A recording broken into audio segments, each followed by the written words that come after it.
તો આજે છે ને મસ્ત જો વરસાદ ચાલુ છે સાથે સાથે વીજળી અને આજે આપણે છે ને બારે બેસી અને બનાવીએ છીએ મસાલા રાઈસ કેમ કે આજે બધાને છે ને ગરમા ગરમ રાઈસ ખાવાની ઈચ્છા થઈ છે તો અહીંયા આપણે વઘાર કરી નાખ્યો છે ને અહીંયા આપણી પાકે છે ડુંગળી પાકી જાય એટલે આપણે એમાં એડ કરી દઈશું બટેટા તો આજે આપણે છે ને સિમ્પલ મસાલા રાઈસ બનાવવાના છે અત્યારે આપણી પાસે વધારે કાંઈ અવેલેબલ નથી અહીંયા આપણી ડુંગળી મસ્ત પાકી જાય ને એટલે આપણે એમાં એડ કરી દઈશું થોડીક વાર પાકવા દઈશું મસ્ત આપણો વઘાર એકદમ સરસ હવે થોડીક એડ કરી દેસી હળદર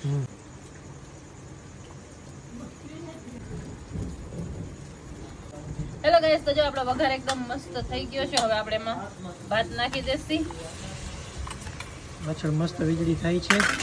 વીજળી જોરદાર થાય છે અને અહીંયા બેસીને અત્યારે બનાવવાની બહુ મજા આવે છે મસ્ત જલ્દી ભાત બની જાય છે ફૂલ ભાત ને દહીં ને ખાવા છે જમાવડો કરી નાખો